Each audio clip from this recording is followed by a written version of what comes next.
আজ বিএনপির ভারপ্রাপ্ত চেয়ারম্যান তারেক রহমান বলেছেন, জনগণ যদি দায়িত্ব দেয় বিএনপি আবারও দুর্নীতি বিরোধী লড়াইয়ে নেতৃত্ব দিতে প্রস্তুত।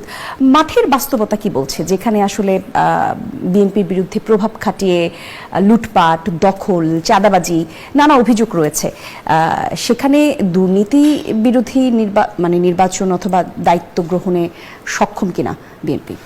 ধন্যবাদ আপনাকে জান্নাতুল কলি, ধন্যবাদ আমার সহ-আলোচক এবং যারা আমাদেরকে দেখছেন সবাইকে আমি শুভেচ্ছা জানাচ্ছি। আপনি যে একটা ন্যারেটিভের কথা বললেন যে চাঁদাবাজি, দখলিতের বিরুদ্ধে, এর কি সুনির্দিষ্ট কোনো তথ্য প্রমাণ আছে? সুনির্দিষ্ট তথ্য প্রমাণ আমরা পত্রপত্রিকার বরাত দিয়ে আসলে যে খবরগুলো পাই সেখান থেকেই তো কথাগুলো উঠে আসে। পত্রপত্রিকা এখন দেখেন নানা ধরনের, যেমন আপনি এখানে একটা মেইন স্ট্রিম মিডিয়া, এর আগেও আমরা বহুবার বলার চেষ্টা করেছি, সারা বাংলাদেশে এখন আপনি যদি দেখেন মিডিয়ার এখন কিন্তু ছড়াছড়ি, মেইন স্ট্রিমের বাইরে অনলাইন মিডিয়া, স্থানীয় মিডিয়া, সাংবাদিকদের, আমরা যখন লোকালি রাজনীতি করি সাংবাদিকদের কোনো অভাব নেই, কিন্তু তাদের দায়বদ্ধতা কতটুকু, এটার কি কোনো নিশ্চয়তা আছে? আপনি আমি একটা উদাহরণ দিই, ধরেন মনে করেন আপনার এই চ্যানেল ব্যক্তিগতভাবে আমার বিরুদ্ধে একটা নিউজ করলেন যে আমি দুর্নীতি, আমি চাঁদাবাজি, আমি এগুলির সাথে জড়িত, এবং একটা খুব একটা স্টোরি করে আপনি এটাকে জনগণের সামনে উপস্থাপন করলেন যাতে পাঠকদের কাছে এটা খুব গ্রহণযোগ্য বলে মনে হয়। আমি একটু বলি, শেষ করি। আমি যখন এই নিউজটি দেখলাম, আমি যখন এর বিরুদ্ধে আমার বক্তব্যটা উপস্থাপন করলাম, আপনি হয়তো নিউজটা করলেন হয়তো 2 কলামে, আর আমি যখন এটার বিরুদ্ধে সুনির্দিষ্টভাবে ওই প্রশ্নগুলি আমি জবাব দিই, তখন আপনি কি বলেন?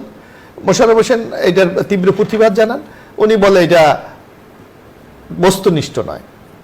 এটা দিয়ে আপনি কিন্তু আপনার দায়িত্ব শেষ করে দিলেন। কিন্তু যেই ব্যক্তির বিরুদ্ধে আপনি এই সংবাদটা পরিবেশন করলেন, তার সামাজিকভাবে, ব্যক্তিগতভাবে এবং জনসম্মুখে যে হেয়প্রতিপন্ন হলো, তার কি কোনো প্রতিকার এখানে পাওয়া গেল? তো যার জন্য যদি দায়িত্বশীল গণমাধ্যম যদি যতক্ষণ আমরা প্রতিষ্ঠা না করতে পারি, ততক্ষণ এই ধরনের ন্যারেটিভ নিয়ে আমরা এই ধরনের নানা অনির্ধারিত আলোচনা আমরা। কিন্তু আমরা তো গণমাধ্যমে দেখেছি বিএনপি চেয়ারপারসন, বিএনপির ভারপ্রাপ্ত চেয়ারম্যান তারেক রহমান 4,500 নেতাকর্মীকে বহিষ্কার করেছে নানা অভিযোগের কারণে। তাহলে সেগুলো কেন হলো? এগুলি করেছি একটু আমরা দেখেন, আমরা চেয়েছি যে এই গণমাধ্যম যে সংবাদগুলি পরিবেশন করে এগুলিকে ধারণ করে আমরা চেয়েছি যদি এরকম কোনো অভিযোগ হয় তার বিরুদ্ধে আমরা তাৎক্ষণিক ব্যবস্থা গ্রহণ করেছি। কিন্তু এখন আপনি দেখবেন আমাদের সেই এরপর আমরা কিন্তু দলের পক্ষ থেকে একটা যেটা দলের সিস্টেম আছে, আমরা এটা তদন্ত কমিটি করেছি, সে অপরাধে সম্পৃক্ত ছিল কি ছিল না এটাকে আমরা তদন্ত করে দেখেছি যে অধিকাংশ তথ্যই অথবা অধিকাংশ সংবাদই হলো একটা উদ্দেশ্য পরিণত।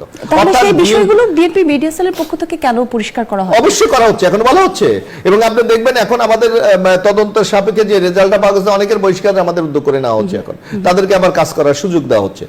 অর্থাৎ আপনার মিডিয়ারও কিন্তু একটা নিজস্ব সেলফ ইন্টারেস্ট আছে, অর্থাৎ একটা দলের বিরুদ্ধে একটা ন্যারেটিভ দাঁড় করিয়ে দেওয়া।